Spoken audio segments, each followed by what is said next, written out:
اقدام جالب جوان دانشجوی لاله‌آبادی که میتونه با تولید باکتری از مواد زاید ماهیان گرمابی هم در رشدشون و هم تصفیه آب و محیط زیست کمک زیادی بکنه.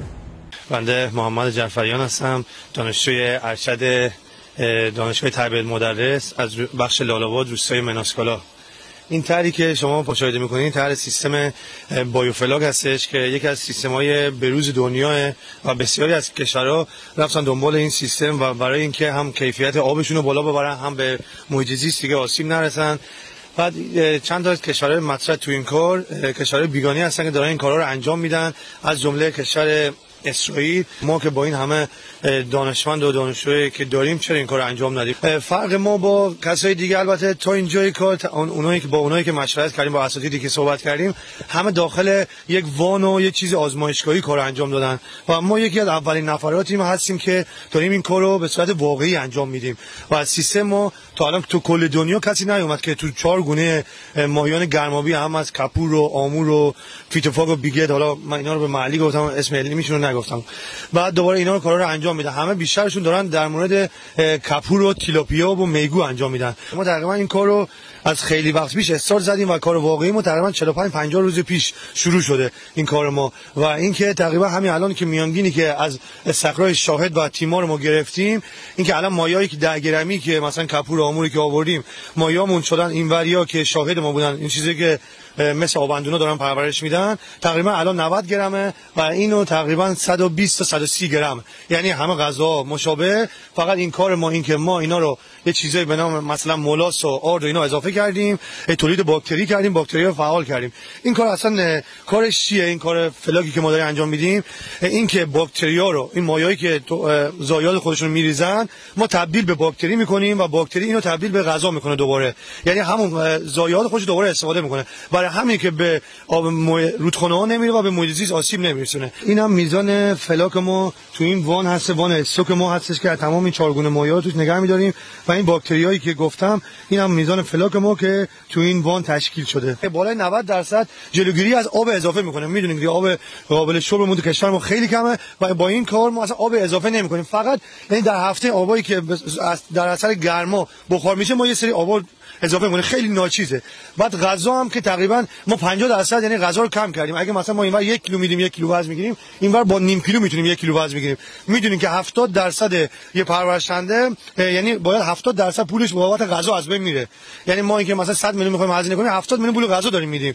یعنی غذایی که باز دوباره 70% یعنی بالا 50-60% پرتی میره. یعنی چی؟ یعنی میره کف استخر و تولید آمونیاک میکنه. یعنی ما غذامون زیاد استفاده مایی نمیشه. ما بیشترمون غذامون هدر میره. همین غذا میره داخل رودخونه و رودخونه ها ما رو آلوده میکنه و محیط زیست ما آلوده میشه. دوستان ما که تو دانشگاه بعد اومدن در مورد گوشت و کیفیت گوشتشو و ژئوزمی، یعنی بوی بد بعضی از آبندونا که بوی بد میدن به خاطر اون ژئوزمینشه. ما گروه ما داره رو ژئوزمین این مایام کار میکنه، یعنی این دو تا رو با هم داریم مقایسه میکنیم که اونی که فلاک خورده و اونی که عادی بوده ببینید اصلا کیفیت گوشت چقدر فرق داره. یعنی فلاک رو همه چی اینا ماهی تاثیر داره. در مورد مشاورانی که میگیرید آیا از داخل کشور از خارج کشور کسایی هستن؟ بله، ما استاد راهنمای خودم که خیلی زحمت کشید سر این پایان‌نامه به ما خیلی کمک کرد و اینکه خیلی هم دلسوزه دکتر محمودی از دانشگاه نور ما هستش. بعد دوستایی که الان با من کار میکنن آقای گلی هست که خیلی داره زحمت میکشه، بچه عراق اونم خیلی تو این کار زحمت میکشه و اونی که الان مشاوره میگیریم دکتر خانجانی که الان تو این کار خیلی مقالات و خیلی کار کرده، از جیروف با ما کمک میکنه و استادایی که از مصر و چین هم که داریم با هم مشاوره میگیریم اونا هم دارن به ما کمک میکنن. چه طریقی؟ اونا که از طریق ایمیل بیشتر کار میکنیم، اینا هم در تماسیم، هم با طریق اینترنتی داریم با هم صحبت میکنیم. آیا از کسی حمایت هم شدیم؟ نه، ما متاسفانه هیچ حمایتی نشدیم و اینکه واقعا این هزینه‌ها از اون دستگاهی که اونجاست مثلا بلورا تقریبا هیچ زیر 12 تومن نیست. 3 تا مثلا 30 خوری بابت این همین پلاستیکایی که الان اینجا ریختیم 22 میلیون بابت این پلاستیک شد و این دم تشکیلات باور کنید بالا یعنی 100 تومن هزینه ما تا امروز شده و اینکه 1000 تومانی هم کمکی از کسی نگرفت. توقعی از مسئولا داری با توجه به که این کار در سطح بین‌المللی و حتی جهانی؟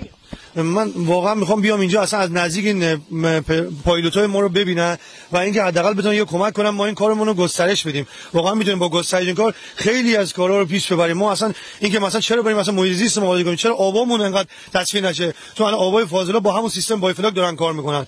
یعنی ما میتونیم الان اینو یه راکتور درست کنیم، بعد دوباره این فلاکا رو بگیریم مثلا به غذاهای ماهی تزریق کنیم، یعنی پروتئین بالایی داره. یعنی کارهای زیادی با فلاک میشه انجام داد. واقعا اگه به ما کمک بشه و بیان به ما یه تسهیلاتی یا کمکی انجام بدن، واقعا میتونیم کارهای زیادی رو انجام بدیم. گروه ما گروه خیلی قویه و اساتید برجسته هم تو این گروه دارن با ما کمک میکنن. چه توصیه میتونی به همسن سالای خودت، به جوانایی که بیکارن و جویای کارن؟ ما داریم در غزالالا کار میکنیم، نمیدونم گرمابی کار میکنیم و اینکه ما میتونیم خودمون دنبال کار بریم، نه اینکه کار دنبال ما. من اومدم اون کارو انجام دادم، الان رفتم دنبال این دارم گرمابی کار میکنم و خدا رو شکر راضیم و اینکه ما میتونیم که یعنی با یه مشاوره درست کارهای بزرگی انجام بدیم. خدا رو شکر که تونستم که این زمینه رو مهیا کنم برای فرزندم که بتونه ایجاد اشتغال کنه. اگه مسئولین حمایت نکنن، نه تنها فرزندم اشتغال به کار بونه، جوانای دیگه هم اشتغال به کار بونه. چقدر خوبه با وجود این جوانهای با استعداد و نخبه که حرفای زیادی برای گفتن حتی در سطح بین‌المللی و جهانی دارن، با حمایت‌های مسئولا بشه خیلی از دغدغه‌ها از جمله دغدغه ایجاد اشتغال رو در سطح جوونا برطرف کرد. وحید باقرپور، خبرنگار بخش لاله‌آباد شهرستان بابل، روستای مناسکولا.